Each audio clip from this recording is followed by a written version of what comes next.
All right, guys, what is going on? This is the Club of the Man 1993 coming at you for another live review of NXT. And this week's edition of NXT, the April 18th, 2018 edition of NXT. Of course, last week's was more of a recap, and we'll show that had more like the dark matches from NXT Takeover New Orleans. So this is the first show on track again to the next NXT Takeover, which is NXT Takeover Chicago 2, which takes place in June. So we're about a little under 2 months away from that show, so we have a little bit of ways to get there. But tonight started planting the seeds towards what we're going to be getting next as far as what's going on in NXT. Overall, I got to say, was a very fun show. It was almost like, a perfect show, in my opinion. Didn't quite hit the level I felt, in my opinion, but it was definitely a really enjoyable show. Definitely, recommend going back and watching it. I gave it a pretty darn good grade, I feel. So definitely, live chat if you're there, participate in there. If not, we're gonna get started. Talk about this week's episode of NXT. So we started off first. Forgot to mention this earlier in my 205 live review. I just wanted to pause for a brief moment of silence and just remember the memory of a former WWE Hall of Famer, Bruno Sammartino from Pittsburgh, my native, who passed away today at the age of 82. I didn't really get to experience much. Of course, none of us really got to experience him because he was back from years ago, but definitely a legend, Hall of Famer. Going to go back and watch some of his stuff if I can find it somewhere. But yeah, I just wanted to pause or a moment of silence just to remember the memory of Bruno Sammartino.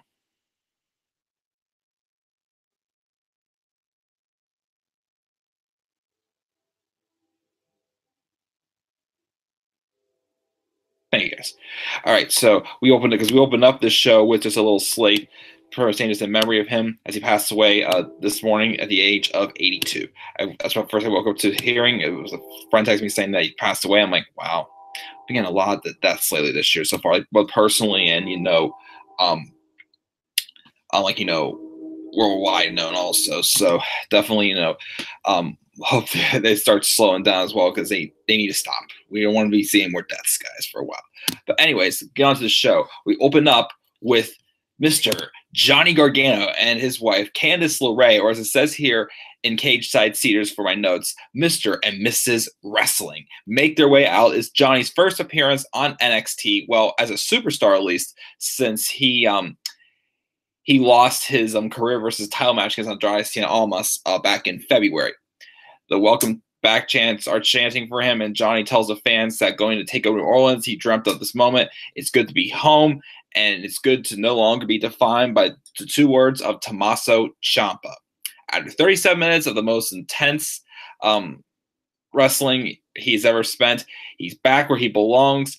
Johnny Wrestling is back in NXT. He missed that. It's been some of the hardest times the past several months of his career, but the fans chanting his name and shoving his sign in Tommaso's face got him through, and he thanks us all for having him back. And he also praises his wife that has been tough, but without her, he couldn't have gone through it, and he loves her so much. And of course, everybody's like, oh, he's hugging her and whatnot, thing. Everybody's like, okay, guys, enough with the mushy stuff, which that's so me pretty much whenever I was in that situation, but not anymore. We're not on top of that. Anyway, so getting off track again. Sorry, guys. Anyway, so Johnny then gets back to the more serious stuff. They have one more piece of business to take care of, and Candice gets on the microphone and says she'll be facing Zelina Vega tonight in her debut match in NXT, and also Zelina's first technical match as well in NXT also, and probably her only match in NXT since she is on her way up to the main roster with Andrade Cien Almas, who were both drafted to SmackDown Live during the Superstar Shakeup this week. So that'll be the case there. And then Johnny says if Andrade tries to get involved, he'll put him down like his name was Tommaso Ciampa. And Gargano then says that he wants to be the number one contender to Aleister Black's NXT title because he is Johnny Wrestling, and we are NXT. So we got that going. So if we're going to see later on tonight if Aleister Black did answer Johnny Gargano's challenge for the NXT Championship. Then we had some hype for next we were going to be seeing Ricochet in action for the first time in one-on-one competition, since his first match was with the ladder match for the NXT North American Championship at Takeover New Orleans. awesome match again. So he's saying everything about Takeover New Orleans once again was awesome. But also, we're later on tonight, we're going to be getting a match between Lars Sullivan and Killian Dane, a no disqualification match. Boy, I can't wait to talk about that match. So then we had interviews with each with Sullivan and Dane. Well, first we had Killian Dane, who was in a dark location, and he's talking about Lars taking away his opportunity at Takeover New Orleans. And tonight, no Sanity, no Nikki Cross. He's going to take everything from Lars Sullivan, which this could most likely also be Killian Dane's last match in NXT. Also, since Sanity was also drafted to SmackDown in a Superstar Shakeup, also, so I'm sure we'll be seeing them up on the main roster very soon. So the first match we had was Ricochet versus Fabian Eichner. So I did not get to see the entrances for the ladder match at Takeover New Orleans because as I was trying to catch up, I just skipped the entrances and went right to the beginning of the match. Boys, Ricochet's entrance, sick. I loved it with the light shining down, just the aesthetics and everything. It was pretty darn sick. And Fabian Eichner, definitely has some potential. I think it feels well. But Ricochet, man, this guy is gonna be a future champion. Either any level champion. This guy is freaking awesome. The athleticism, he can wrestle. He's like Tyler, a bigger version of Tyler Bate a little bit. He can wrestle any style, powerful, high flying. He was just all over the place and does these sick, crazy moves and has some good counters on Fabian Eichner. He wins the match by hitting a 630 senton. It looked like he just landed on the back of it, like his head or neck, onto on the Eichner. But it was just a sick looking move, a great match to definitely have Ricochet get his first big spotlight besides the ladder match at Takeover New Orleans. After the match, though, Caleb Braxton comes up and he tells her that it feels great to be making his Full Sail debut. He's watched a lot of wrestlers become stars here, and he names people like Bayley, Seth Rollins, Sami Zayn, but now it is his turn, and he is here to show the world there's one and only Ricochet. So I look forward to definitely seeing what's next for Ricochet as well as he begins his journey in NXT. We get a recap of what happened last week with War Machine. Well, actually, I thought they were called War Machine, but in NXT they're going to be called the War Raiders. Hanson and Rowe debuted last week in the main event, the tag match between Heavy Machinery and Riddick Moss and Tino Sabatelli. So they'll be they're having their first match as well tonight. Also, we had a hype video for EC3. He brags about being 97% charisma and only 3% body fat. He tells Morrow his name is the formula for success. So not Ethan Carter III, but EC3. Then we have Lars Sullivan in a stairwell promo, how he's going to show Killian Dane and the world that he's real life freak of nature, pretty much, which he pretty much is. He's a human wrecking ball, pretty much Lars Sullivan. He, to me, is the Braun Strowman of NXT, as I keep saying. So then we had War Raiders taking on two jobbers, JC and Chris. They just pretty much squashed him. Pretty much, I had never seen really War Raiders when they're War Machine, in action before. But I thought they look great here. For being bigger men, they're definitely pretty darn agile. Also, I got to give them the credit. Did some high flying moves there also.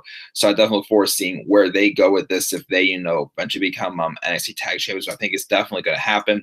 I made a bold prediction earlier this week since AOP disowned Paul Ellering up on the main roster. I thought, what if Ellering goes back to NXT to be the manager for them? But I don't know if Paul Ellering's going to be sticking around or not. So we'll have to see what happens with that. But he didn't show up tonight.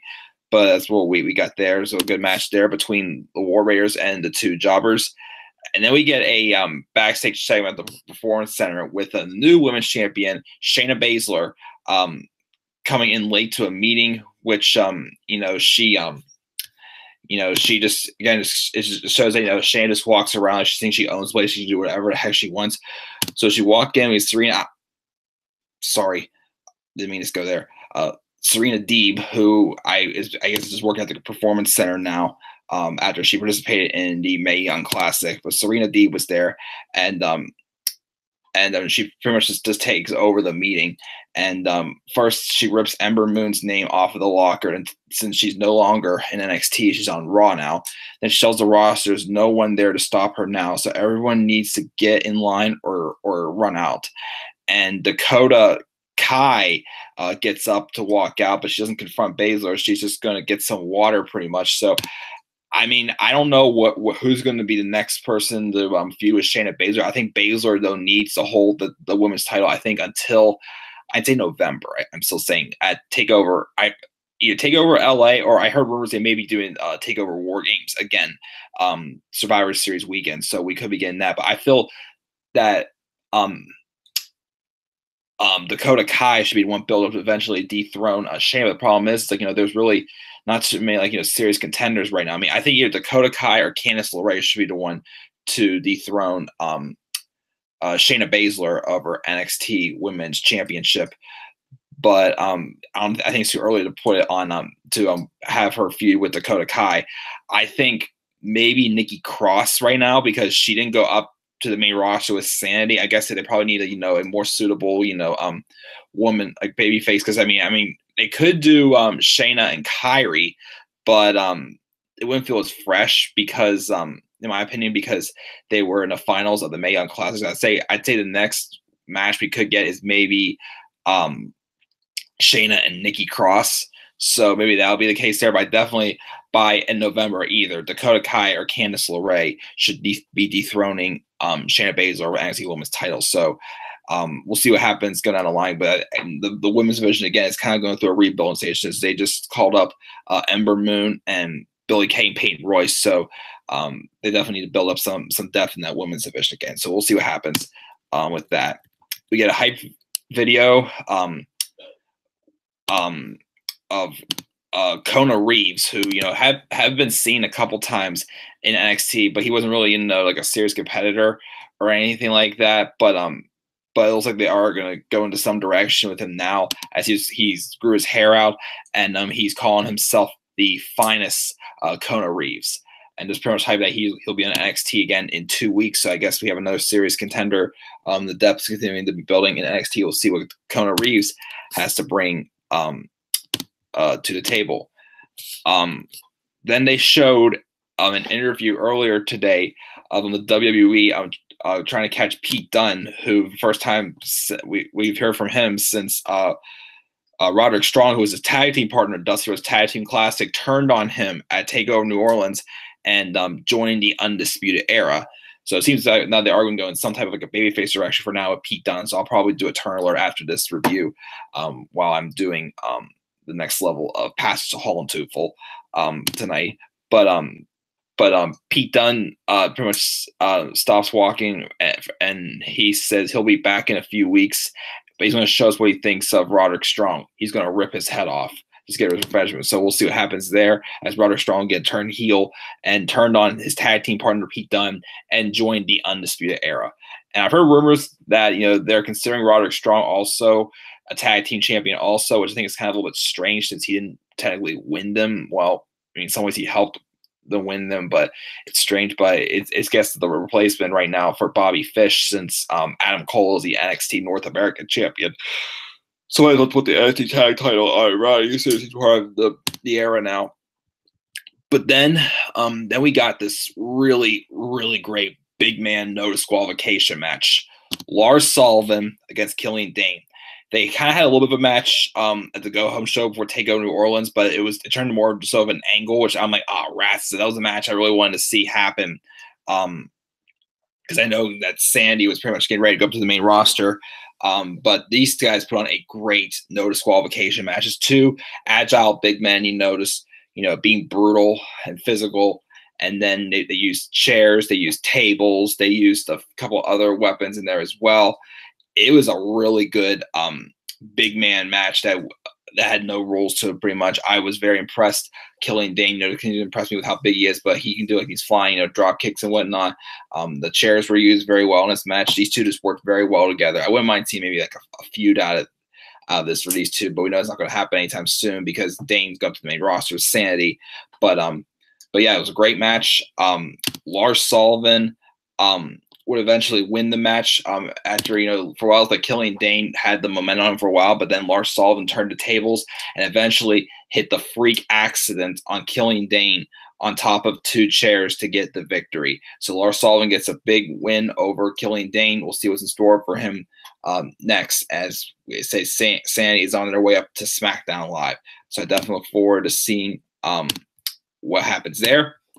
We had a video package of just just recapping of everything that's gone on with Gargano and Almas, and then emphasize the eventual involvement of Candice LeRae finally just confronting Zelina Vega, since she's just gone out of her way to just destroy her husband mentally, and so that's what's going to set for the match tonight. And then we had the Undisputed Era having their photo shoot, and all 4 men are there, and we have Roderick Strong, carrying one of the tag belts, and the group will be here live next week.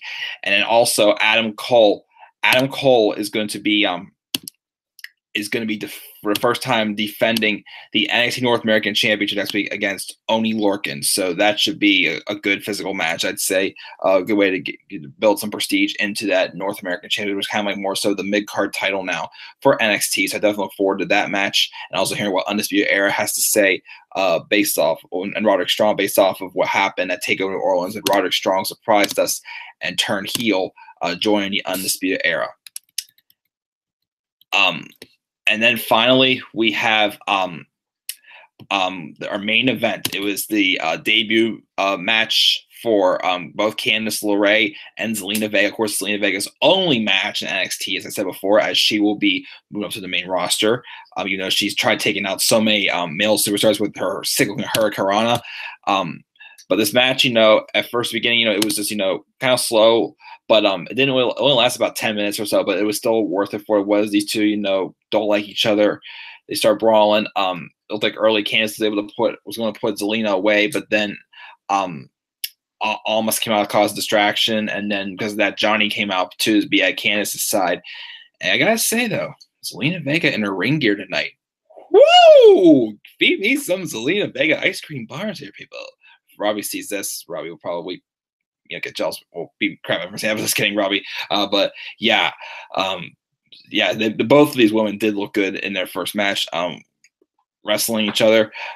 Johnny came out though to stay by Candice's side, and Almas was there, of course, for Vega trying to pull something off. But then towards the end of the match, where it looked like Vega was gonna get the upper hand with she tried pulling some of Almas's moves out with double knees and the hammerlock DDT, but broke out of it. And eventually Candice got Zelina in the Gargano escape. So then Almas ran in there to try to break it up.